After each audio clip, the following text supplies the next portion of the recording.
and we've got Russell Ingall with us in the commentary box. Brad Jones will be joining us a little later in this race, but Mark Oster and I were just talking in the break about the guys up in front here, particularly the likes of Wayne Wakefield and Luke Youlden. Both those teams, both Stephen Ellery Racing and Paul Morris Motorsports, opting to give their co-drivers for the main race as much miles as they possibly can, Mark, by entering them in the Konica race. Well, that's the beauty of it, isn't it? That's the Konica Series delivering on what it's supposed to do. It's a feeder category, it's a driver development category, and we're running a 30-lap race here. It's a non-championship event, but the fans love the V8 supercars running on the Saturday. It also gives some of these co-drivers, some rookie drivers at Mount Panorama, a chance to get some extra miles. And I guess Russell Ingall, when you look at that from a safety aspect, that's probably pretty good for you blokes, because that means there's more experienced drivers out there on the track for the 1000. Absolutely, I'm very happy about that. But look, it is a great idea. I was only actually talking about it with Richo the other day about some of these guys having a run, and it is a really smart idea, because the likes of Youlden and Wakefield, they can get out, do some running around. I mean, they get a heap of laps in, a lot more than what you usually do, because we've only, you only have a couple of 1 hour sessions normally, and they get plenty of experience. And also, you could actually pick up a few tips with the car setup as well. There's nothing to stop them from actually trying a few things in there. That has happened during the course of practice and qualifying, and no less than 6 drivers, in fact, that are in this race will be contesting the big one tomorrow, the Bob Jane T-Marts 1000. Luke Youlden was stunning in qualifying, taking pole in the Super Cheap Autos Ford. He'll line up alongside another Queensland-based driver in Wayne Wakefield. Row 2, young Andrew Jones making his Bathurst debut, a rookie here, and Matthew White beside him in the VIP Pet Foods Racing Commodore. He'll be Falcon mounted tomorrow, Mark. Starting out of row 3 is Dean Croswell, the Tasmanian, making his return to V8 Supercar Racing. Michael Simpson alongside Craig Bastian and Robert Jones. We just saw Grant talking to him earlier. Terry Wyhoon and Matthew Hunt on the 5th row of the grid. Kevin Mundy is driving the car that Simon Wills and, of course, David Bernard drove to victory at the recent Queensland 500. Stone Brothers have sold it to him. We'll talk more about that during the telecast. Tim Rouse and Fonzie Mullen, regulars on the Konica Trail. Tony Evangelou and Grant Elliott, Adam 20. Phil Foster, Clyde Lawrence back on 17 and 18. Mark Howard has had some dramas with that car, a former Stone Brothers car. He's from position 19 alongside Richard Morg. A little further back in the pack, Paul Freestone and Jamie Miller will start off the back, and you can see there quite a disparity in lap times, 15 seconds. Back to Jamie Miller on the last position of the grid. That pole position time by Luke Youlden, 1.1 seconds faster than the next car on the grid, so that's the most impressive performance. Jamie Miller, who you mentioned there, Mark, at the back of the grid, had some dramas with that car. It's the car that Ron Searle campaigned during the 2002 Konica Series, built by Mike Quinn and his team, and they took the rather unusual step of building a VS Commodore from the ground up, which is pretty odd, Russell, when you consider the amount of good quality VS Commodores that have been built by the likes of Larry and others that would be lying around the traps. Yeah, for sure. Look, VS Commodore was a good thing, and it always was a good car around Bathurst. In actual fact, they were actually a fast car in a straight line. They were actually fairly aerodynamic, and they were a good thing. So up the mountain there, the VS always goes pretty hard. That's one thing we'll keep an eye on during this race too, Mark, is that I guess there's a bit of a battle going on amongst the drivers of the older makes, the VS and the older model. Yeah, exactly. Yeah, there's plenty of those in this field. It's amazing the longevity of V8 supercars. And the beauty of the regulations is that they can be handed down from team to team and still provide a pretty safe and long service life. Just look at that time by Luke Youlden, Russell. That's a 2:11.42. That's pretty tidy. That's a top 30 time in the 1000k race. So, you must have been reading my mind. I was about to say the same thing. I was actually looking at it. That is actually a really good time. I like 11.4 around here. That's that'll be probably race pace for the main guys. But that's not bad. I'll tell you what, he's on the numbers. That is fairly honking. That's the second car supplied by the Super Cheap Autos team through Stephen Ellery. Here's on board with Wayne Wakefield and the Sirame Commodore. This is the spare car out of the Paul Morris Racing stable, the car that was nicknamed Astro and was unfortunately comprehensively crashed by the Englishman Matt Neal at Oran Park last year. He's on board the Actron Air Falcon as well, so we've got a few angles covered here for the Konica 30-lapper. Kevin had some dramas with that car yesterday. Went off and brushed the wall as he came up through Sulman Park, and they bent the diff housing and had some dramas with the Watts linkage in that car. They've replaced it overnight. He has had some assistance from Stone Brothers since he purchased that car. Les Laidlaw was responsible for completely rebuilding it, and he He's had some engineers and the like coming down from the Stone Brothers to give him some assistance as he got used to it, but he said it's dramatically different to the former Paul Wheel car that he's run during the 2002 Konica Series. We are just about ready to go here, 30 laps in this non-championship support race. But as we saw last year, a bit of kudos associated with this for a lot of these drivers, and a great opportunity to put some solid miles under the belt. Fantastic crowd in here as the revs rise. We're getting ready for the start. The Konica V8 Supercar Challenge, 30 laps around Mount Panorama. Wakefield has made all sorts of dramas off the start there. Marky has not had a good one. Andrew Jones grabbed all that information from his brother Brad and has used it to great effect, launching off the start up into second position in the Natrad Ford. Came blasting through, didn't he? Great start from Andrew Jones, but Luke Youlden has taken advantage of that pole position as this 22-car field thunders up Mountain Straight for the first of 30 times. It looks like a nice clean start through turn 1 as they come up toward turn 2. Michael Simpson has also had a good start. He's up into third position after what's been a pretty wretched year for the Queenslander, a crash at Oran Park and all sorts of dramas at Phillip Island, but they've repainted that car white and he seems to think it might be a bit of a good luck charm. So, well, we've seen plenty of white cars in the formative years of the Konica V8 Supercar Series, but you've got to say, this year, the quality of presentation of the cars has stepped up massively. I mean, Avesco are very happy with the growth of this championship. It's only going to get stronger and stronger. Well, the talk, Mark, around at the moment is that 8 to 10 new cars will join this field in season 2003. So that level of competition that we've talked about since the inception of the Konica Series keeps growing. But what about Luke Youlden? He's grabbed this one by the scruff of the neck and he wants to get on with it. He's got the hammer down. He's already opened a few car lengths on them as they come down the mountain for the first time. Luke Youlden did a short stint with Perkins Engineering, Russell, and I remember at the time you said this kid's actually got a bit of talent. Yeah, he's a really nice guy too, like very level-headed, a little bit hard on himself when he's not, you know, sort of he's struggling a little bit, but he's a good lad and pretty calm, and I've seen the way he's approached this weekend, and he's snuck up to it, and that's the right way you've got to do it. You've got to just cruise along each practice session a bit quicker, and bang, here he is doing the business. He's opened a gap already now. Conrod Straight, looks like Michael Simpson having a look down the inside of Andrew Jones on the approach to the chase, and he's done it too. Queenslander in the older EL Falcon, and look at this attack by Wayne Wakefield under brakes. He's going to go side by side with Jones. Beautifully clean move up the inside into the chase, and he moves up into third. The 3 cars in front of Andrew Jones, Mark, are specifically being run in the Konica race this weekend, but Andrew's got a bit of a situation on his hands. He wants to race here, but he also has to conserve that car because it will be being run tomorrow in the Bob James T-March 1000. Look out. Wakefield sideways. And there's a bit of grass cutting right along there on the Armco fence near the control tower. I'll tell you what, have a look back a little bit further. There's plenty of ugliness happening here. Well, that's a damn good standing lap too. A 2:17.79 for Luke Youlden from a standing start. He's punching out some quick times. No, he's on it. He's got the pedal down. And he's gapped 3.6 seconds. He's gapped the field on the first lap. There he is, Luke Youlden. So he's doing a tremendous job of doing the Super Cheap Autos team proud. Of course, he'll be joining Stephen Ellery in the Super Cheap Autos Falcon in the Bob James T-March 1000 tomorrow. Oh, problems here early. Fonzie Mullen. And he's got a... He might have had an off at the chase there, Mark, looking at some of the dirt. Whatever he's done, he's cut his front right tyre. He's managed to limp his way back to pit lane. Back to the top of the mountain. Look at Wayne Wakefield now starting to put some pressure on Michael Simpson as they swing up toward Reed Park. Well, this is exactly what Youlden will want, because these two, Wakefield will start fighting here with Simpson and just allow Youlden to get further and further away. So this is good news for Luke. Bit of a blast from the past here, the EL Falcon. That last saw who had supercar duties back in 1998 at level 1. And here it is in the Konica Series, and sitting on a pretty clean pair of heels. That's a pretty state-of-the-art car behind him. I'll tell you what, that car, that EL Falcon would have done more laps around here than Buddy Dick Johnson. Michael was really excited about coming up to the mountain in this car as well. Had a really successful test at Queensland Raceway. Wakefield has a look at Forrest's elbow. Can he make it stick? Looks like it. The Cirame Wines Commodore moves through. Now he's got his head down. There's only clear road between himself and Luke Youlden. Wayne Wakefield, the winner of the Konica 30-lap challenge last year. Can he make it 2 from 2? As you can see the lap times here. Youlden comes around to complete his second, his first flying lap.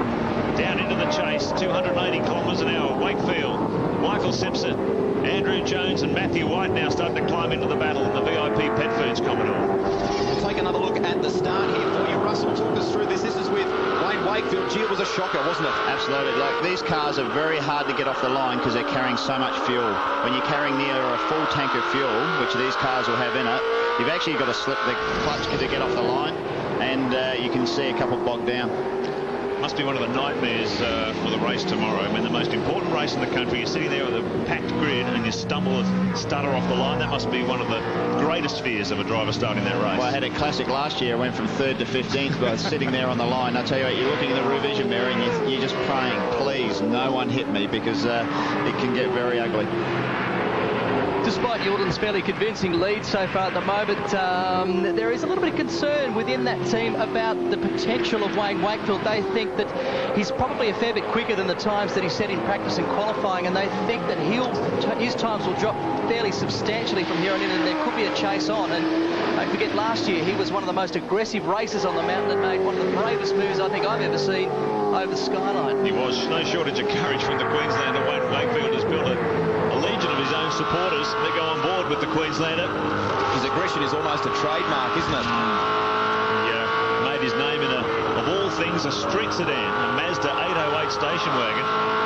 And he won an enormous amount of races at club level. And he's really struggled to find himself a regular ride in V8 supercar racing. Did a stint in the Konica series in the formative years, but always running very, very short on money. So it's great to see Paul Morris giving him a go. Oh, look at this.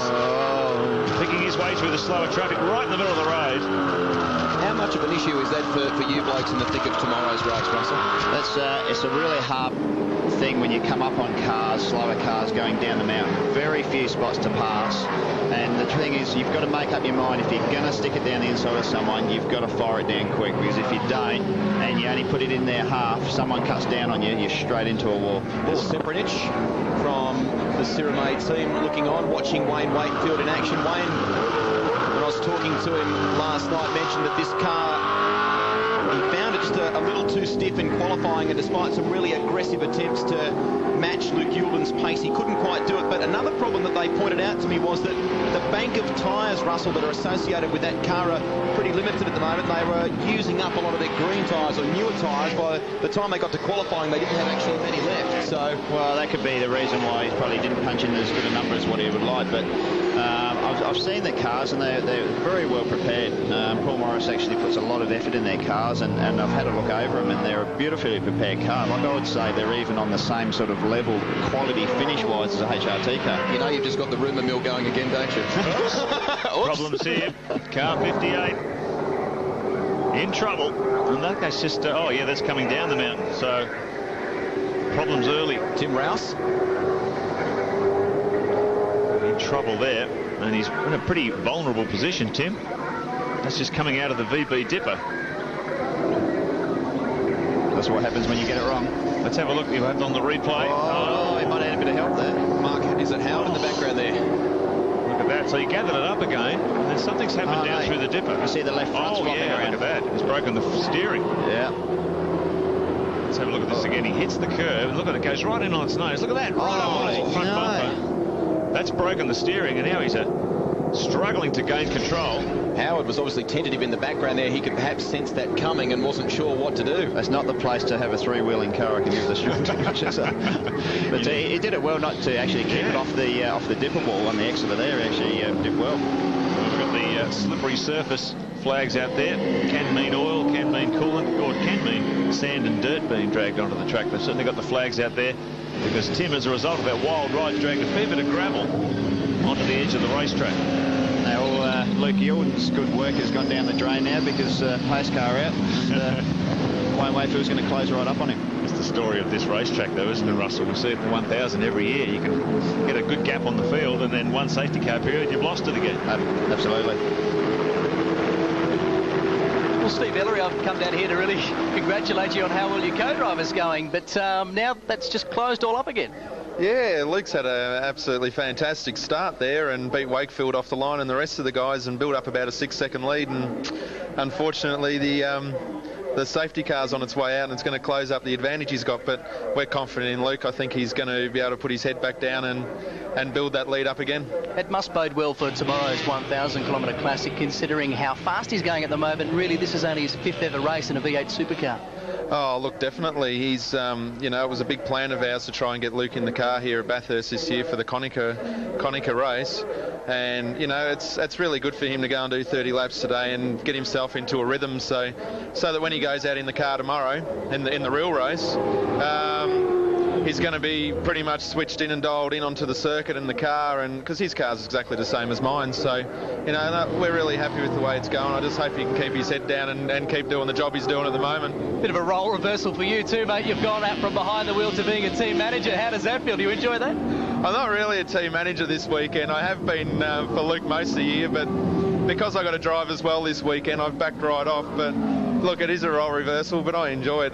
You know, it's just good to be able to give a young guy a helping hand and try and further his career. So I'm happy to be here for Luke and support Luke definitely the best I can. And, you know, hopefully, like I said, he's going to go and do the job.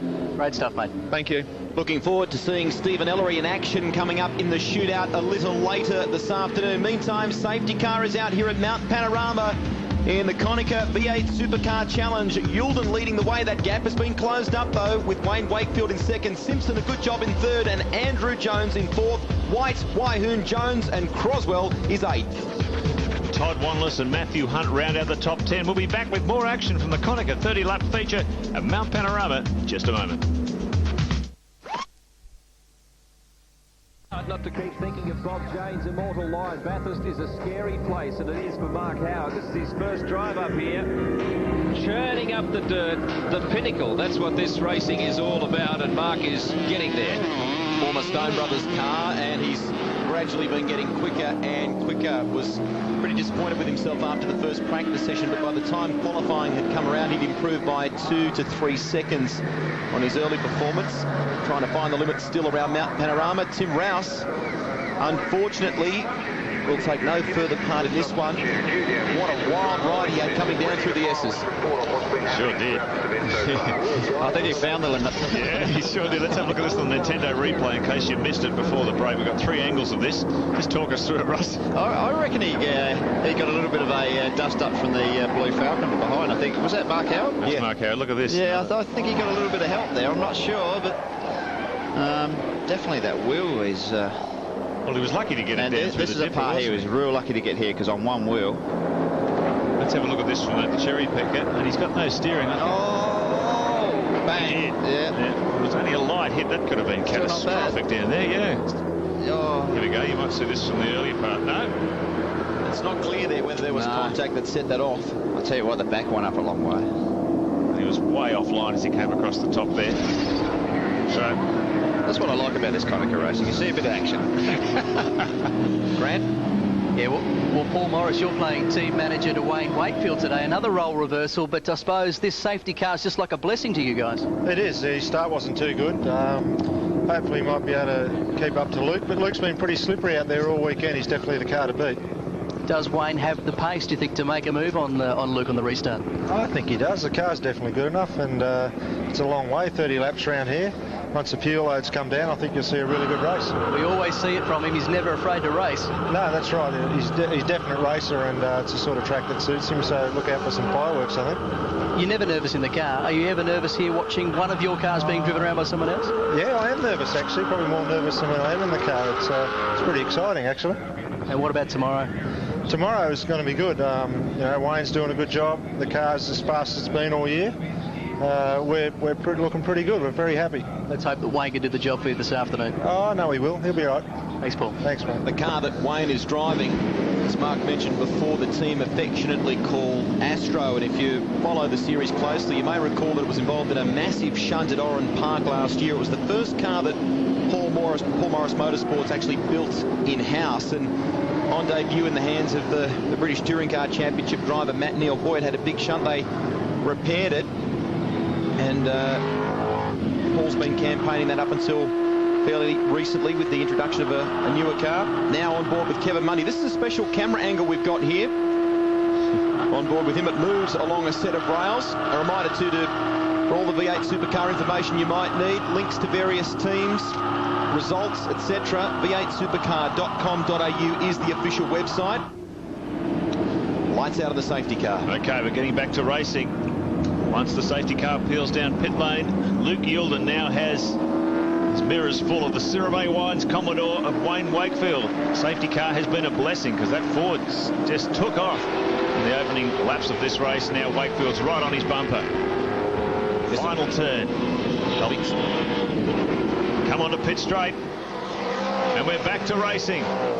Luke Yilden, Wayne Wakefield, Michael Simpson, Andrew Jones, Terry Waihoon's up to 6th, Robert Jones up to 7th, then the Croswell, Wanless and Hunt rounds out the top 10. Croswell doing a good job there in the ex-Gibson Motorsport Commodore, a car that was the sister car to the one that Greg Murphy and Steve Richards drove to victory here at Bathurst in '99. It had a massive shunt in qualifying yesterday, but the Smash Repair team here on the mountain did a wonderful job in repairing it.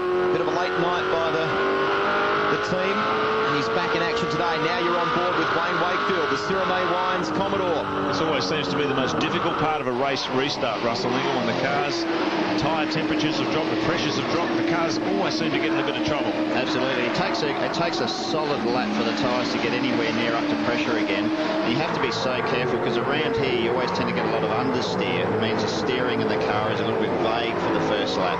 And when you're going down the mountain, that's exactly what you don't want. So you've got to be very careful for that sort of first, at least the first half lap anyway. At the same time, I guess you've got to be a bit on the brave side. Matthew White being very brave on cold tyres. Andrew Jones gets out-muscled. Terry Waihoon trying to come through as well and gets there. So Andrew Jones drops 2 spots in the Natrad Ford. Got ambushed there, didn't he? Oh, it looks like, I'm not sure whether he's got a problem because that's an unusual place to get past, and he seems to be slowing quite a bit. Yeah, well, let's just watch this with interest. This car, driven by Andrew Jones, will compete in the 1000k race tomorrow. And look at this, Robert Jones now closing right in on the back. May just be taking him a while to, as Russell Ingall said, get those tyres up to pressure temperature. He might be taking it a little bit easy. Still hanging in there at the moment down Conrod Straight, but he got set upon across the top of the mountain there. 2 cars went past, Matthew White and Terry Waihoon, in the space of a couple of hundred metres. This is the battle for the lead now. Wayne Wakefield's tucked right up under the rear wing of the Luke Yilden Falcon. Yilden just bolted from the start. Now it looks like a slightly closer competition. The question I was going to ask you before, Russell, you mentioned about just how... Todd Wanless has a moment on the exit of the chase, gets back onto the racetrack. The question I was going to try and ask is Craig Bastian gets down the inside. Wakefield has a look here, coming into Hell Corner, and will get there. He takes over from the Parts Plus Ford. Luke Yilden now back to second, so it is on between these guys. You can't be too soft on cold tyres. At the same time, you've got to be a bit tentative. It's a delicate balance. Absolutely. I mean, this depends on who's going to be the bravest under brakes there. Wayne was pretty confident the tyres had come up to temperature and just stuck it in. But I noticed on Luke's car, it's actually not that bad in a straight line. So if he can hang on to him over the top of the mountain, I wouldn't be surprised to see him coming back again down Conrod. Well, they're trading fastest laps in the race as well. Quickest one went to Yilden at 2:14.84. Wakefield's taken 3/100ths of a second off that, so these 2 cars are very evenly matched. Wakefield has the fastest lap so far. Ellery team have been very impressed with Luke Yilden. He's driving the first ever car built in-house by Steve Ellery's team, the car that Stephen campaigned up until the Adelaide 500 last year. And Luke, like I guess Greg Ritter at Dick Johnson Racing, is very much serving a tough apprenticeship, Russell. They get Luke to do all his own work on that car, all the spanner work, and I guess you learn a great deal by doing that when you're in the sort of situation that he is, which is predominantly an endurance driver who's done a handful of Konica rounds. Well, I remember when I first drove for Larry in the first year, and when was it, 96, I helped build the car that I actually raced as well, so I got my hands dirty for a little while. But do you learn a lot from that? You do, actually. That was one reason, because I came from open wheelers and wanted to learn more about the car, so I got in there each morning and helped the guys out. Mind you, that only lasted for 1 year and 1 car. I thought, I'll stick behind the wheel. It's a lot cleaner. Grant? Just spoken to Andy Jones's father, Kim, and no real problems there for Andy. Kim just explained to me, look, he's just still getting to grips with how to drive a V8 supercar around Mount Panorama. A little cautious on the restart, that's all. No missed gears. He's just probably still coming to grips with this track. Obviously, everybody knows it can bite. Well, you're better off being cautious than firing off into a wall. Want to bring that car across the line, and that's good mature thinking by Andrew Jones, driving to the level of his experience and ability rather than overstepping the mark. Let's have a look at the replay. Nintendo replay, this moment down in the chase. This is where Wander's got very sideways. Geez, I wonder why. Bit of rallycross action there. Well, he's not. He's used to that actually too, Mark, because we should remember that Todd has spent a fair bit of time in midgets and sprint cars. So, son of Ronnie Wanless, former Australian champion in both midgets and sprint cars, and Ronnie himself was actually quite handy away from the racetrack, a former Queensland heavyweight boxing champion. Yeah, don't turn him around. Wayne Wakefield on top for now. Luke Yilden in second and chasing hard. Michael Simpson is third with Matthew White fourth. Then it's Waihoon, Jones, Croswell, and Robert Jones is eighth. Don't go away, we've got plenty more V8 action. The Konica V8 Supercar 30-lap challenge. Back in just a moment.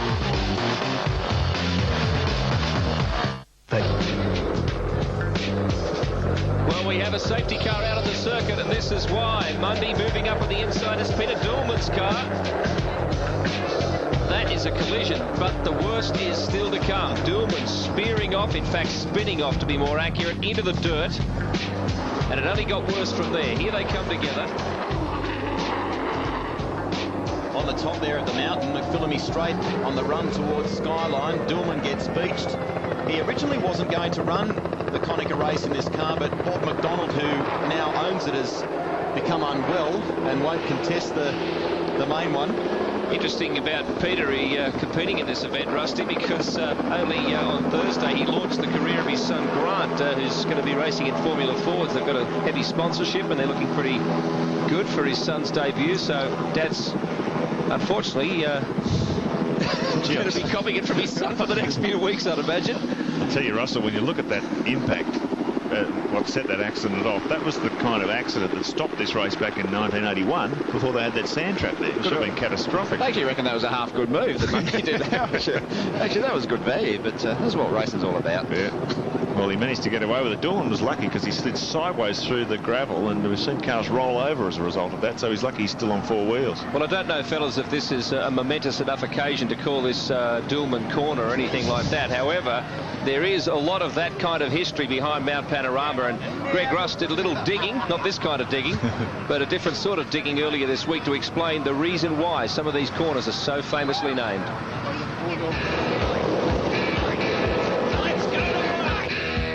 They've been racing around Mount Panorama since the 1930s, and even today at this circuit there's lots of wonderful reminders of that great motorsports history. But what you mightn't know is that it wasn't always called Mount Panorama. This place used to be known as Bald Hill.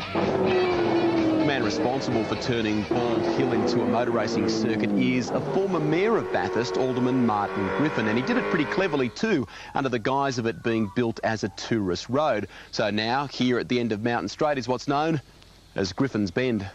The undulating section of track is known as Sulman Park, named after Tom Sulman, who began racing here in 1947 and was tragically killed on Conrod Straight in 1970. At the end of the straight at McPhillamy Park, the track drops away big time, and all that's left is a pretty daunting view of the sky, hence the name Skyline. More recently, that part of the track's actually been renamed Brock Skyline. From there, it's a steep descent down some S-bends, the S's, and you arrive here at the Dipper, one of the most exhilarating corners on the track, and some say it's even more difficult to negotiate than America's famous corkscrew at Laguna Seca. Forest's Elbow has been the site of some big crashes over the years, more recently Jason Bargwanna, and who could forget Dick Johnson spearing off into the mulga in the Green Falcon. But this corner was actually named after a motorcycle racer, Jack Forrest, who crashed at this bend and cracked his elbow. The fastest part of the circuit is known as Conrod Straight because drivers used to fear blowing the connecting rod or conrod in their engine while doing speeds over 250 kilometres an hour coming down the mountain. And that leads into the newest part of the track. Built in the late 80s, the Chase was designed to slow the cars or bikes down because they were getting airborne over the final hump on Conrod Straight. Two drivers with the same surname have both made their mark on Australian motorsport, Bill Murray and Gelignite Jack Murray. This corner behind us was named after Bill Murray, who ploughed into the sandbags there in 1946. And one of his cheeky rivals later used charcoal to inscribe the term Murray's Corner into the fence. And this corner here behind us they call Hell Corner. One corner you'd be very happy to see if you could make it to the end of the race, but one hell of a corner on the opening lap. as we continue under the safety car. There is a sad footnote to that story from Greg Rust, and that is the famous motorcycle racer Jack Forrest, in fact, passed away only 3 weeks before this event. And, of course, on behalf of all the team, our condolences to his family. Indeed, here's the Duelman car. It's been brought back from the top of the mountain. They're trying to check it out and see if there's been any damage. They might try and get him back into the race, but Brantley's there. Yeah, well, Peter, that was a pretty dicey moment there over the top of the hill. How do you call it? Yeah, oh, well, it ain't a place you can pass, so whoever the clown was behind me will have learned to do something about it. They're asking you to now to fire the car up and get back out there, mate, so best of luck. We hope you can make the most of the rest of this race. Pretty fired up himself, isn't he? Obviously didn't think it was a good move, but the other guy did. Actually, I think it's my old car from a couple of years back, that car. I think it is an old Larry car, you're right. And Kevin Mundy, I think it was involved in the other side of the altercation in the brand new car that he's acquired from the Stone Brothers team, the Queensland 500 winning car. He's been taking a bit of time to get acclimatised.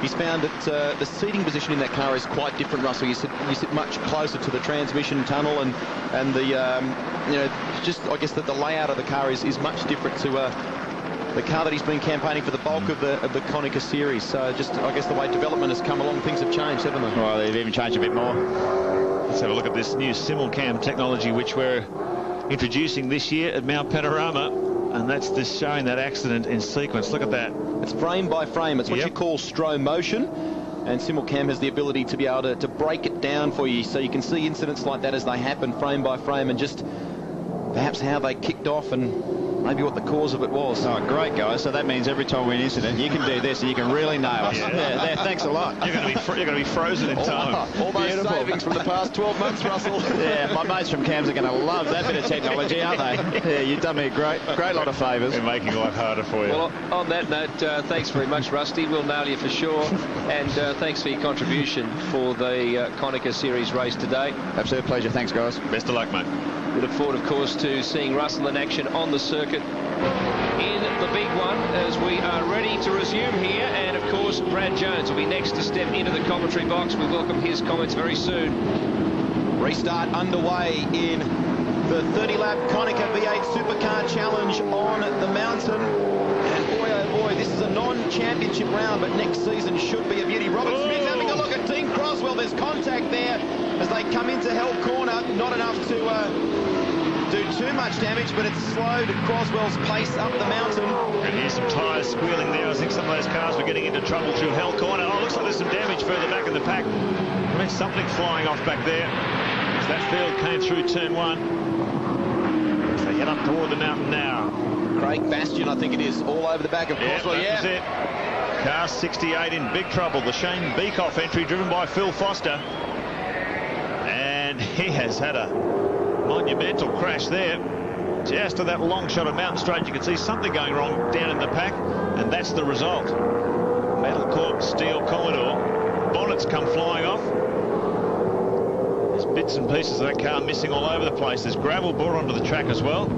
So Brad Jones, I think we might see another safety car. Yeah, I can't believe how many are having in this race. It's certainly not conducive to great racing in terms of repetition, but it's then we've got another stopped car. Kevin Mundy. That's got some damage to the front right there. You can see that's his brand new car, the one we've been talking about, the Queensland 500 winning car. I wonder if that damage is a result of that collision with Peter Duelman.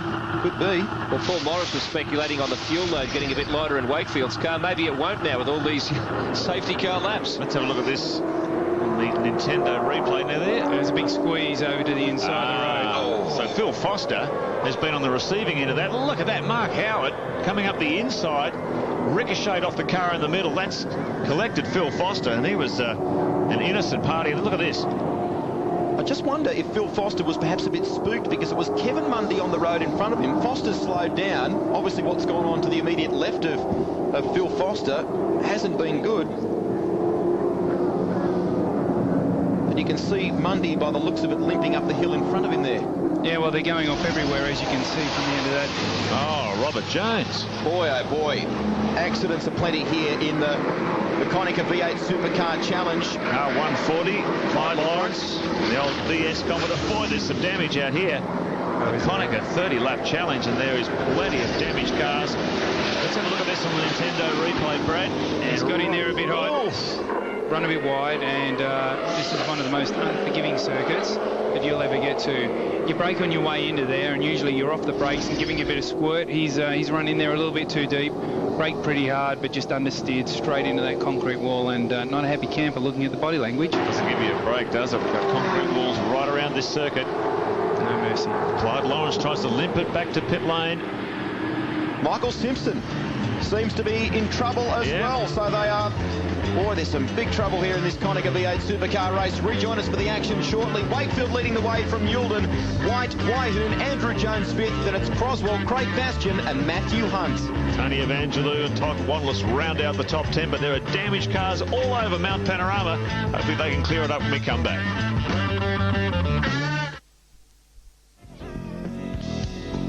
They're attempting to clean up the carnage at Mount Panorama. This is only one of the collisions that have caused the safety car to come out, and it will probably be out here for some time. A real concertina effect there. 3 cars involved, a lot of debris too. Very strange. Looked like Phil Foster was fainting over to the left, and then Clyde Lawrence got sandwiched in the middle of him and Mark Howard. It was a 3-way disaster, that one. I could be wrong, but really it looked to me like Foster's just moving over to try and block his line, and really that's not the right thing to do. In a race, it's not even at half distance. You're meant to maintain your line, and well, I appreciate... Oh, look at this one by... That is such a shame for that team too, because they debuted that car at the Winton round of the Konica Series, and they've done a terrific job on the building of it too, haven't they? They have. It looks fantastic. Always presented really, really nicely, and just a pity. That was a pretty hard hit. You'd be surprised how much damage is done to that car. Grant?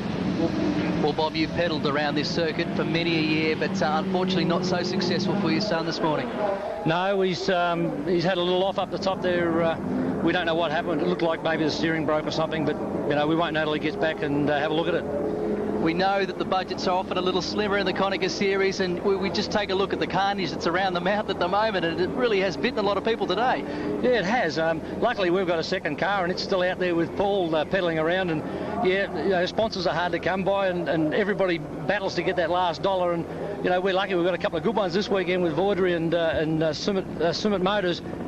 And we just want to put on a good show for them, and unfortunately our main car's bitten the wall. All I can say is thankfully your panel beaters. Yeah, I know a good panel beater, yeah. Well, mate, it was part of the learning curve for the young son. You don't think it's going to put him off any? Oh, he's had bigger accidents than that. Look, he's going fast, slowly, as we say. He's learning the traps. This is a place that will bite you if you make a small mistake.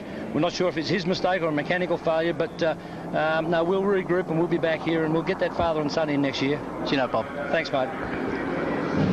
Yes, it's bitten a lot of people over the years, Mount Panorama, and rebuilding cars has just become part of the weekend for so many people. Oh, no! And damage here. Now, this is not one of the most glamorous garages in the V8 paddock, but it is one of the most important. If you've got a crumpled car, well, this is the place to bring it. It's a one-stop, non-stop, fix-it-up shop. And the best thing is, it's free. There are 37 members of the Smash Repair team, 25 students, 12 supervisors. And every year, you'll find them here, bashing Bathurst victims back into shape. This year, they've got a new mobile headquarters. It allows the team to travel to every V8 race on the East Coast. And when the mountain gets tough, they get going. In 2001, the biggest job was on the Team Kiwi Commodore. It came in at 4 p.m. on Saturday and was returned ready to go at 8 a.m. Sunday. When we say, yes, we rebuilt that car overnight, we do have to be a little bit more fair to the panel shops, if you like, in that we've got 4, maybe 5 guys working overnight. And if we say we repaired that car in 10 hours, it's actually 10 hours times 5, which is 50 hours, which is 2 weeks' work in the panel shop. Now, in the unlikely event of a crash-free weekend, the team still has plenty to do, and this year's project is a complete rebuild of this V8 Ferrari 355, which was a total write-off after a big crash on the mountain 3 years ago. It's getting a total restoration job so it can take its place in the National Motor Racing Museum right here at Bathurst. In many ways, it's the feel-good garage. Already this week, the team has donated a completely rebuilt car to V8 race chaplain Gary Coleman. The V8 teams, of course, are always praying they don't have to pay a visit. still under the yellow flag here at Mount Panorama. I've got some wonderful technology that team, Woodsy. I mean, Brad, one thing that sticks in my mind is the ability to be able to generate and make stickers and equipment like that. The gear they have there is just incredible. Well, you remember the year Dick Johnson parked in amongst the trees in his car and turned it into a banana, and they got another one, painted it, stickered it, and I can remember the paint was wet when they rolled the thing out on the grid. Someone leaned on it and got a wet hand. So, wasn't you, was it? No, it wasn't. I was under it trying to measure stuff, but it is really amazing what they can do. There's Michael Simpson. You can see him drop out on that dramatic lap when they went back to green. A lot of cars caught up in some accidents. Michael Simpson, and he made it to the end of Mountain Straight before he had to back it in there. I'm not sure if that's his oil trail that follows him in with the concrete dust on it there, but if it is, it could be quite an expensive stop. That's hard luck for Michael and his team too, because they've done a terrific job this weekend. And they do run a number of cars in that outfit, including the one that he will team up with Kevin Mundy tomorrow for the Bob Jane T-Marks 1000. The telecast starting between 7 and 5. Yeah, it's going to be a great race. And one man I know who's looking forward to that enormously is our co-commentator, Brad Jones. Boy, John Bow's been on fire, hasn't he? Hasn't he got some speed out of that thing? Wow, he's some operator, fantastic bloke. The crew have done, a great job. I just can't speak well enough about what everyone's done. We're looking forward to seeing him in action later on this afternoon in the shootout. That should be special.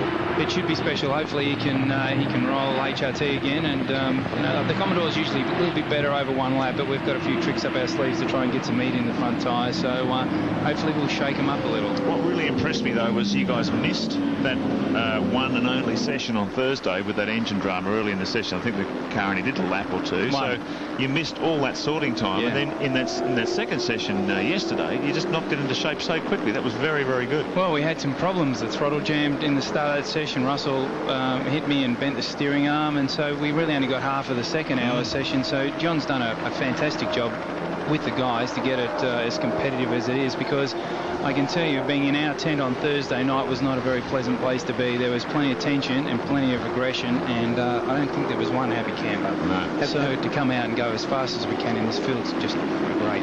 Have the resources been stretched this weekend? Because the car that Andrew's campaigning in this race and the big one tomorrow is the original car you guys first acquired, the ex-Tony Longhurst car, and the car that Andrew ran in the Konica round at Winton. But obviously you need extra people to... Well, yes, that's true, but we've made a point of not sacrificing anything with the two lead cars to do this project with Andrew, and it's run primarily by Tim James, who's one of our guys, but the rest of the people that work on that car from Wodonga TAFE, and they're all the guys that are training to try and get a job in motorsport.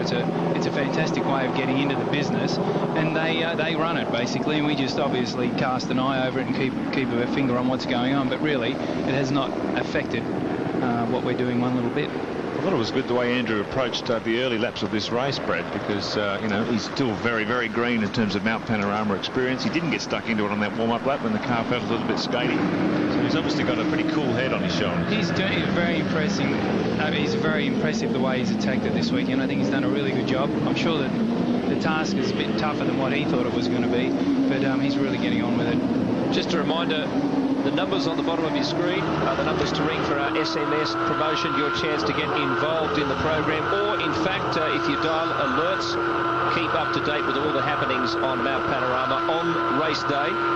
Chats, of course, gives you the opportunity to fire a question at one of our drivers in the commentary seat, and their favourites will be answered during the course of the day. So an exciting opportunity. Great innovation that is. You must register today for that. So get on the phones now and register for that SMS facility. That is just fantastic. Lights are out on the safety car and we are set to resume racing. Will we get some decent laps under our belt? We've spent a fair amount of time in this one behind the safety car. It's been pretty frustrating, but you get the feeling that we're going to have a great battle here between the hard-charging Queenslander, Wayne Wakefield, and the youngster in behind him, Formula Ford star, Luke Youlden. And Matthew White now. White's right in there as well. As a result of that safety car, he's climbed right onto the back of Youlden's Ford. Terry Whitehurst's in there as well.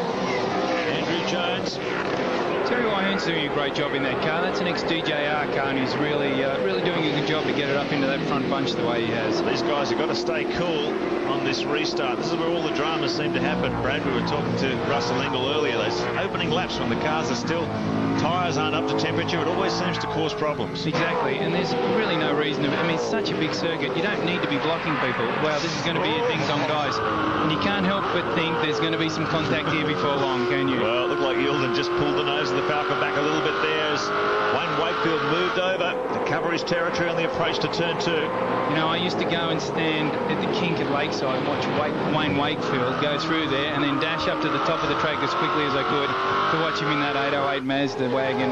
It's just, I could not believe anyone had ever driven a station wagon that hard in their life. That was a fire-breathing rotary, wasn't it? It was just a fantastic machine, and it's wonderful to see him progressing from that to V8 supercar racing. Paul Morris is... I tell you what, he's using a lot of the road here. He is certainly having a go at trying to put a buffer here, and he's not taking too many prisoners. Matthew White in 3rd place. They come down the mountain. Let's hope we can get back to stringing a few solid laps together in this Konica 30-lap challenge. Mount Panorama. Luke Yilden was the pole man, 1.1 seconds faster than Wakefield. Now well into the race, and Wakefield has responded. He certainly has, but the thing about going fast here is a lot to do with comfort. If you're comfortable in the car and you just stroke it along, the time comes. Straights are so long that you only need to gain 1/10 of a second coming out of a corner, and it can end up being 4/10 at the end of the lap.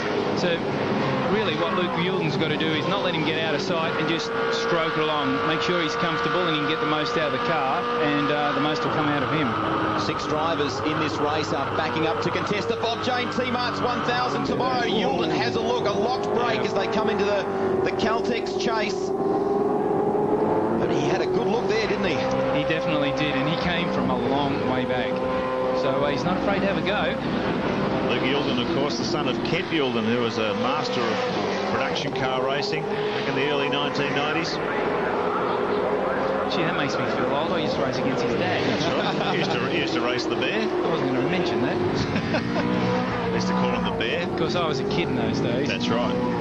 Steve Ellery's team have been super impressed with Luke Yilden. He's contested a couple of Konica rounds in this car during the year. And as we mentioned before, has basically spanned and prepared it himself, has come on board for the Enduros and has just fitted in superbly. He doesn't actually have, beyond the Enduros with this team, anything more solid for next season, but you could do a lot worse than Luke Yilden, couldn't you? You could, and I think that what they've done with this class is fantastic. The way that our practice sessions have been cut back to being ridiculously short, if you want a driver that's not in the car all the time to have half a chance, this is the way to do it. And I think the Morris team and the Ellery team, congratulations. You've done a fantastic job giving a couple of guys an opportunity to get in this class. Brad? Well, guys, if you thought it was wild out there, spare a thought for the Howard Simpson racing team, because they lost 3 cars in the 1 lap, Rex. That's right. All 3 gone. All 3 were looking good. They took on a real challenge, this team, and yeah, it's all gone to tears in 1 lap. But the boys have picked themselves up and we're preparing our 4th car for tomorrow.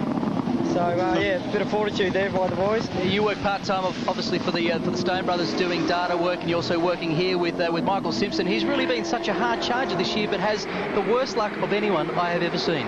Yes, we really feel for him, and Stone Brothers have got myself and Jimmy Stone and Campbell Little helped them with the setup, and their cars have gone the best they ever have, and looking good, and you can see the result. It's a pity.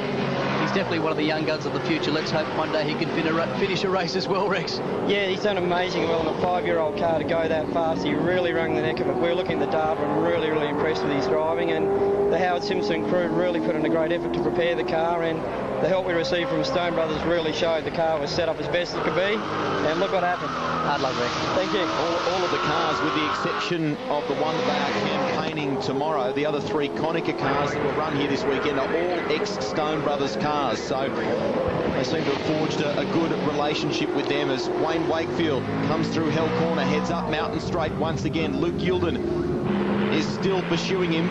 He's still the fastest man on the track too, Rusty. He's just done a 2:14.24. So that's the fastest lap of the race so far to Luke Yilden, who's in 2nd now, right behind our race leader, Wayne Wakefield. Matthew White in 3rd, Terry Whitehoon, Andrew Jones, Dean Croswell, Craig Bastian and Todd Wanless in 8th. We are just over half race distance in the Konica V8 Supercar Challenge. Stay with us, more in just a few moments.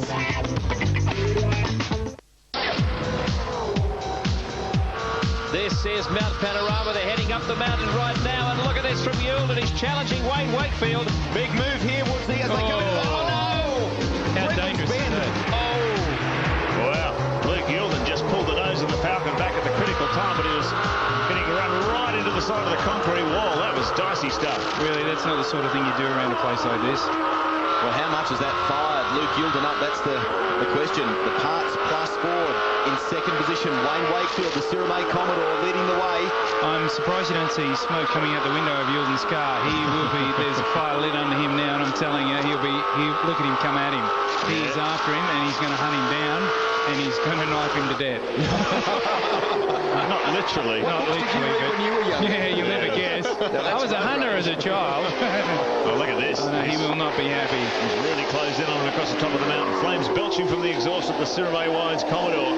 What Luke needs to do here, he needs to be calm, because he'll be incensed that they've gone through that thing. His heart will be at about 210, but I'll tell you to his credit, he's closed the gap, he hasn't locked the brake, he hasn't overshot the corner, and he's got a bit of a sit on him. Now, the Falcon's a little bit stronger, I think, than the Commodore down here, and with the slipstream, we'll just see what happens, but he's coming after him. Luke Yulden in the toe. Will he be close enough? Doesn't look like it at the moment as they go. Having said that, Yulden snaps to the inside, side by side, down into the chase, and Yulden makes it stick.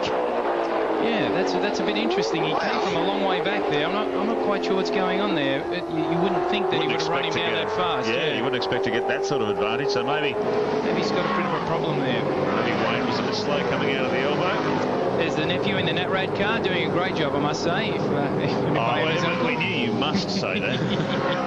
Being one of the Jones boys. No, but seriously, he's come on well this year, hasn't he? He is. He's struggled a bit with the Formula Ford, but really, every time we've put him in one of the supercars, he's done a very, very good job. And his brief before this race started was go out, circulate, and do a good job, and stay out of trouble.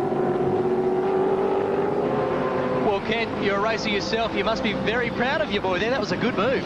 Yeah, it was a great move. It was obviously got a good exit coming onto the main straight. It's a gutsy move coming down there. It's pretty quick. The car gets pretty light, so it's a gutsy effort. How about that Wakefield squeezing him up the mountain? Yeah, I think that was pretty fair. I mean, if I was in that position, I'd be doing the same thing as Wayne. Luke's obviously had a go at him and then pulled out right at the last minute. That's what you got to do, so play it smart and safe at this point. Well, there seems to be plenty of this sort of stuff going on in the Konica series, and plenty of pride on the line. Yeah, it's a pretty lively sort of series, isn't it? I think the guys down the back, the skill base probably maybe needs to be improved a little bit. The guys up the front are doing a great job. Keep up the good work, Ken. Thank you. Yeah, he knows what he's about. 1991 Australian production car champion, long-time employee of the Ford Motor Company, in fact, Kent Yulden. And he's raised a fine boy in Luke. He's certainly got some speed, showing all the speed and talent of his father. As they come across the top of the mountain, look how close Wakefield goes to the concrete wall as they come up past Reed Park. Smoke puffing from the car. You can see how hard that Cirame Wines Commodore is leaning on its suspension. Now, Yulden is pretty determined to take this one out, but have a look how hard he's trying. This is... He's over the chase. The chase there, yeah. Wow. He's definitely having a go, and Wakefield's trying as hard as he can to stick with him, and that's going to be the trick with 10 laps to go.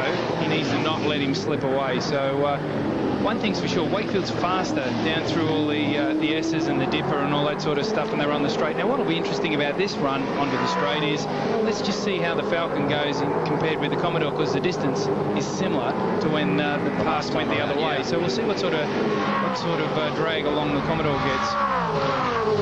It's amazing when you look at the frontal area of those cars. The AU Falcon seems to have a slightly smaller frontal area than the Commodore. The Commodore is quite a large car, the VTVX series, isn't it? And I've got to say that usually Paul Morris has got a very, very strong engine in his car, so maybe Wayne missed the gear before, because the gap was about the same. And as you saw with the slipstream, he didn't even close up, but there's not much difference in speed between these two. They're certainly going punch for punch. Just getting back to Kent Yulden's point there about the series. Next year, the Konica V8 Supercar Series will expand to 6 rounds, and 2 of them will run alongside the Championship Series at Adelaide and at Eastern Creek.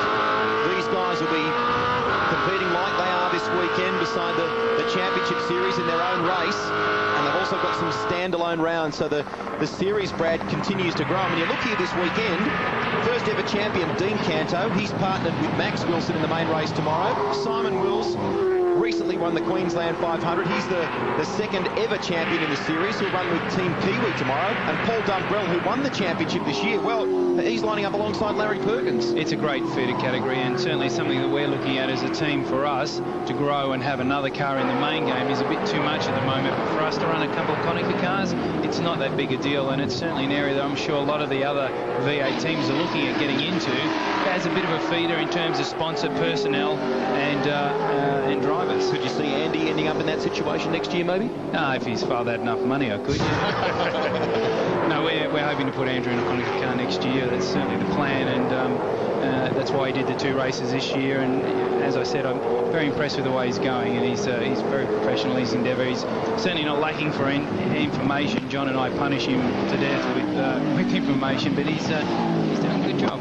Being chased here by Dean Croswell, the 1997 Commodore Cup champion, who's no stranger to V8 supercar racing. You may recall at Mallala in 1998, he was first V8 supercar privateer home. In those days, he was running with Bob Tyndall, but this weekend has hooked up with the Robert Smith Trucks team. Look at this. Former Gibson Motorsport Commodore, and boy, oh boy, despite its crash yesterday, Croswell is having a real go here. Well, it's funny, he's not sitting in the slipstream of the car in front. He's hanging out there in the fresh air. Maybe the engine temperatures might be climbing a bit now. He ducks in behind Andrew Jones. They thunder down Conrod Straight. Look at this, over the white line, hard to brakes. Around over those bumps. That's one of the things this year. The car, I'm sure that they're closing up there, aren't they?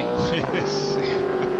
Not an easy thing to watch, let me just Incidentally, guys, those 2 lead drivers, Yilden and Wakefield, are absolutely hammer and tongs. The last 2 laps, they've both been dropping into the 2:13s, so they've really upped the pace on each other. Yilden's just on a 2:13.16, so these blokes aren't mucking around. Wayne Wakefield and Luke Yilden pushing themselves onto greater and greater heights.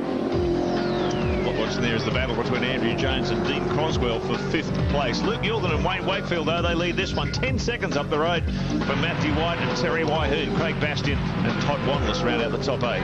This is the Konica V8 Supercar Challenge on day 1 of our coverage at the Bob Jane T-Marts 1000. More on the other side of this.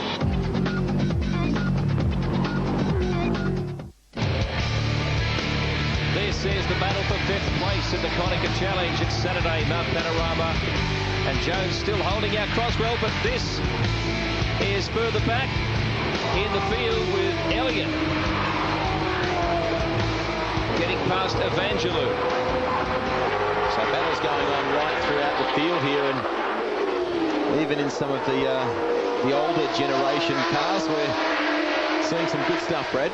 Well, and it's a great opportunity for these guys to be able to race without rocking around, looking in their mirror for 161 laps, waiting for the guys to come along like they used to when we just had one race here. I think the Konica race up here is a fantastic opportunity for these guys to show their wares. We have the really fast young guys at the front. We have these blokes that wanted to come up and drive at Bathurst in front of the big crowd, rocking around here. And doesn't matter what level of driver you are, this is a great opportunity to compete in a V8 supercar here. Well, this is a great battle on board. Look at the face of concentration here. Wayne Wakefield, 1.9 seconds behind race leader Luke Yilden. Yilden's dipped down again. He's into the 12s now. A 2:12.89. Here he is, the race leader. So he's consistently dropped the race pace and the lap record throughout this one. And that's about how fast I think he'll need to be going tomorrow. You're going to have to be, 12s, 13s or better to be able to stay in the race. Well, he's shown he can do it. Isn't it great? This is what I was saying, the advantage of this Konica 30-lapper. A driver can get out there and dial himself in, and he's done it progressively throughout the races. He's got into his rhythm. And if you have a look at the mirror on the left-hand side of that car, give you an idea how close he and Wayne Wakefield got when they were doing that braking dice up into turn 2, that they've had a bit of a touch and his mirror's been in. Luke Yilden made a pretty big statement in qualifying yesterday, 1.1 seconds faster than Wayne Wakefield. Made it his intentions, I guess, pretty clear about what he wanted to do in this Konica V8 Supercar Challenge. Wakefield, the defending winner of this race. If you, as Grant mentioned earlier in the telecast, bear your mind back to last year, it was a great fight between himself and Matthew White, he's doing the chasing now. We drift back and look at the battle for 5th spot. Andrew Jones has it at the moment, but Croswell closing right up under brakes. He really does close up. Yeah, he does. Chase, doesn't he? He certainly does. It's one of those things, I guess, you know, when you've got someone braking in front of you, you can get a bit of a mark off them. And the trick for Andrew here is not to be looking in the mirror too much, not to be watching him. Try and concentrate on your game ahead, but by the same token, you don't want to let him slide down the inside, which is what he's setting himself up to do here.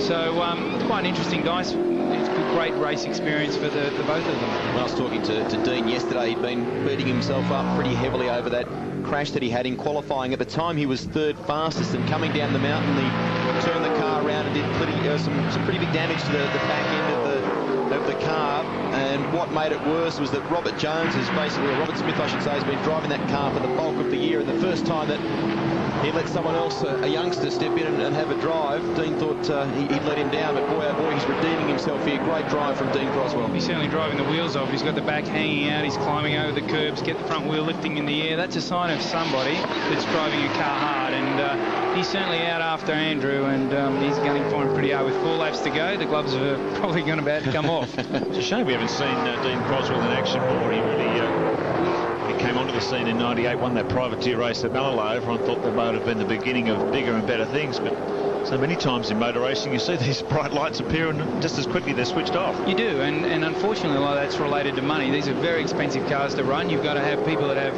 a lot of faith in you. You've got to have very clever people working on the cars and preparing them, and you've got to be very, very committed. So to get the whole package together is a very, very difficult thing to do. Dean Croswell, Andrew Jones, battle between Ford and Holden, right up and down through the pack. Luke Youlden continues to lead this one, 1.8 seconds over Wayne Wakefield. That's Matthew White, Terry Whitehead on their own. This is the battle for 5th. Andrew Jones and Dean Croswell.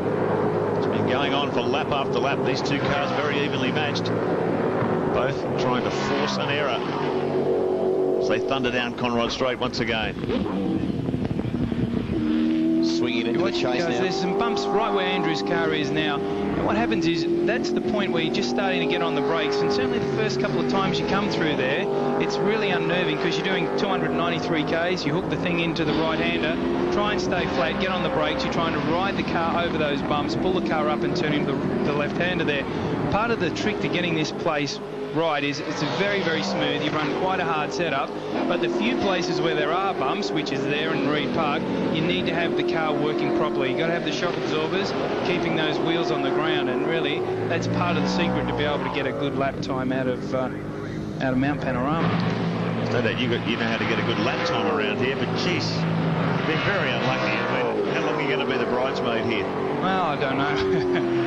I've tried really hard for the last week not to get too excited. It's really since Ipswich I felt we've got a strong driver combination, we've got a strong car, and everything seems to be working really well at the moment. Form is good at this time of the year at Ipswich. You know, the drivers both myself and John made silly mistakes and got penalised for them. So it's just, you know, really we've got everything right, I hope. All we need is some luck, and at Bathurst, luck plays a part. Well, it really is a spin the bottle sort of track, isn't it? They always say the guy who wins, just everything started to fall their way, and if one weekend it's gonna point your way. There's no doubt about it. Well, we'll see. I hope so. Just to mention too that tomorrow our telecast, we are on air live on the eastern states between 7 in the morning and 5 in the afternoon. The good news is that after much, I guess, chat amongst the fans, we are going live throughout Western Australia tomorrow morning. So the telecast will start early. Get up and get the cup of tea boiling early. We're on from 5 a.m. tomorrow morning in Perth, and you won't miss a moment of the action. It's all coming to you live. Oh, there we go. A bit of a moment there. Hang on to Randy. He's got a very low, very slow exit speed from this corner. This may be where Dean Croswell pounces unless Jones can recover. Find out when we get about 2/3 of the way down Conrod whether he's been able to take advantage, but Andrew has recovered pretty well. Look at this, Croswell right up behind now. Croswell's good on the brakes here, so I'm sure he'll have a bit of a go at him. He's not quite close enough, but well, that was a good recovery from Andrew. I thought he would have been swamped there. Here's a comparison of the last 5 laps between Andrew Jones and Dean Croswell. The green box denotes that he was faster on that lap, so you can see Croswell has been outpaced on 3 of the 5 laps. And you see that really they've dropped a second off in 3 or 4 laps, so what that tells you is Andrew's driving a little defensively. He's trying to keep in front, and the trick is to do that and not lose too much time. But I'd say that no, he's moved over to block himself too, by the looks of it. Now he'll duck maybe down the inside and have a shot at him there. Traditionally, as they've been coming up Mountain Straight, though, Andrews had his measure, so we'll just see what happens on the run up to Griffin's Bend. The Nat Rad Ford pulls a couple of car lengths. And he did have a better run out of that corner, but we're getting the braking area and it all closes up again. He's pretty close. This is a good dice. I'm sure your engine man, Chris Matty, would be interested in looking at the performance of this car. Well, yeah, and checking the fuel economy, because that's something that's going to be critical tomorrow, I think. But, you know, there's another one of Chris's engines, and he and Aidan and Darryl, the boys, have done a fantastic job, hasn't missed a beat, and really we've had no trouble from this car all weekend. They've just cleaned it, knocked the dents out of it, and run it around. How different is it to the car that you and John say will be campaigning tomorrow? Well, it's fairly different. Of course, a lot of the things that we have in our car aren't necessarily in this. This is the first one that we had, the Longhurst car, and it's a pretty nice car to drive. We all had a turn with it at Winton the other day, but it's just not quite at the standard. Certainly, we have a much stronger engine in our race car than what Andrew's got in this. From memory, though, that first year of V8 Supercar racing for your team was very, very difficult. One of the problems you pinpointed was the fact you took over someone else's car and then tried to re-engineer it, where it may have been easier just to start with a clean slate.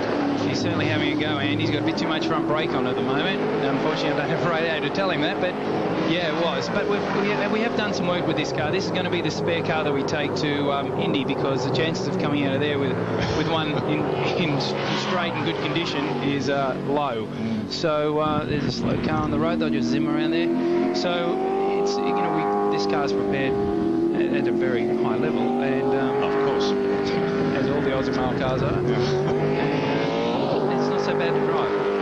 So this battle's been going on and on and on. It really is. It's got a little bit of a gap now, so hopefully he can sustain that. Yeah, but.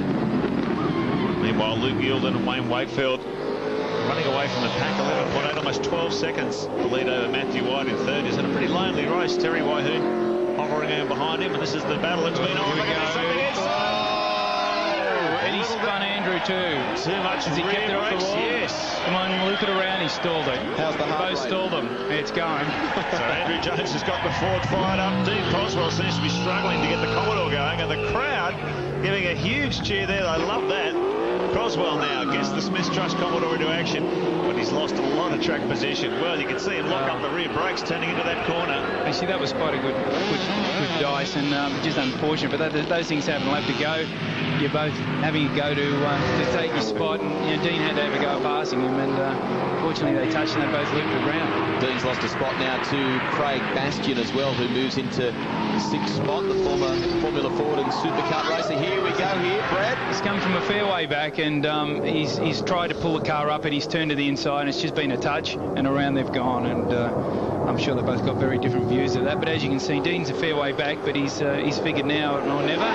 He's gone down the inside and he's turned in, probably not even aware he's there. Just the slightest of touches. It's turned Andrew around as well, and they're both stalled, and you know, there you go, that's motor racing. Could that also have been a result, Brad, of starting the cars on a full tank of fuel? They probably ran a bit more rear brake bias. Maybe he hadn't wound it forward enough by this stage of the race. Well, you usually move it one or two turns onto the front as the race ticks by, or back onto the back. So it just depends on how you balance your car, and obviously well, I'm not sure they locked the rear brakes, but he didn't. He just came from the field. Pretty hot. Having a go. He's our winner. He's got one more lap to go. 6.2 kilometres of Mount Panorama. He really has been the sensation of this Konica 30-lap challenge. He qualified on pole position 1.1 seconds faster than Wayne Wakefield. Wakefield's dropped off the pace a long way. I wouldn't be surprised if he had a problem. I haven't seen him come past yet, so he's just come past now. Yeah, he was hovering around about 2 seconds behind Yielden, but now he's dropped way back. His time's not so bad, so quite possibly he's had a moment or a spin or something, because he's very quickly dropped 10 seconds. There is Wakefield, just coming under the Holden Bridge on Mountain Straight. So we saw a great battle from these two for most of the race distance, but you can see there on the split, almost 13 seconds, the gap now back to second. The field has really become spaced out. Matthew White in the VIP Pet Foods car, very lonely race in third. Good miles for him.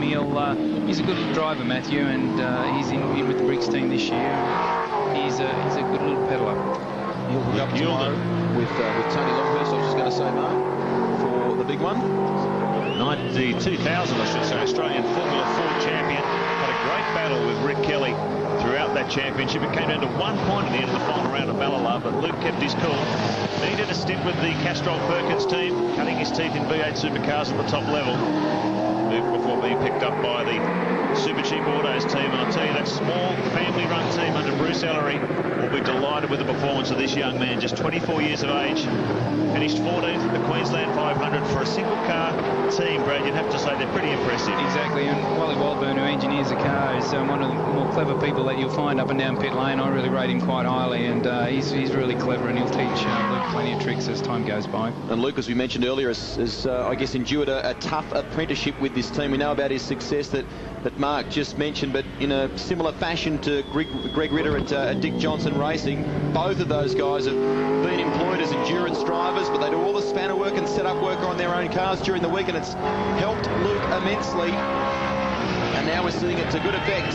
In V8 supercar racing terms, Luke Youlden will take out the Konica V8 Supercar Challenge. Well, could that be a portent of things to come, Brad Jones? Don't see Falcons winning V8 supercar races very often. Hopefully you'll see a white one with Ozymal all over it winning one tomorrow. Good effort by the Super Cheap Autos team. Equally good effort too for Paul Morris racing Cyrillic Commodore, driven by Wayne Wakefield. That's a very handy 30 laps for the man who will take over the co-driving seat tomorrow in the Bob Jane 10 Marks 1000. Matthew White, good effort that. Excellent effort from Terry Wyhoon and the ex-Dick Johnson Ford. Had a lonely race, but to come in on the top 5. It's a very good effort. Yep. First of the second generation cars too, Mark. So in 4th spot in the Lubramax Ford. Great for the former Opel racer. And here comes Brad Jones' nephew, son of Kim, Andrew Jones. Did a terrific job there under a lot of pressure from Dean Croswell. The two came together, but fortunately he was able to continue, pick up a handy position, 5th. Oh, there we go. Look at that. Has he got a broken... He's definitely got a flat tyre. I don't think the steering's broken on it, but there's something going on there. He's decided that enough's enough. And, that's the end of it. He's going to park it. The thing about limping them back to pits, it's all very nice because you don't have to walk too far, but you usually do so much damage that you're better off getting out and stopping. A shame for the driver who also spends a bit of time, as we mentioned, in sprint cars and midgets. Isn't he some sprint car driver? Isn't he what? Thanks for joining us, Brad Jones, for the Konica V8 Supercar Challenge, and we do wish you and John Bowe all the best tomorrow in the big one. Thank you. Hopefully I won't see much of you at all. Yeah, ditto. Thanks, mate. So Brad Jones joining us in commentary for the Konica 30-lap challenge, and this is the way they finished. Wayne Wakefield 12 seconds behind our eventual race winner Luke Youlden, bringing it home in a Falcon AUXR8. Boy, you don't see that too often in V8 supercar racing in 2002. Matthew White in 3rd, Terry Wyhoon in 4th, Andrew Jones, great battle with Dean Croswell, managed to come home in 5th. Craig Bastian, Grant Elliott and Tony Evangelou in 8th. This is day one of our 2-day motorsport extravaganza on the mountain, and the shootout is still to come a little later this afternoon.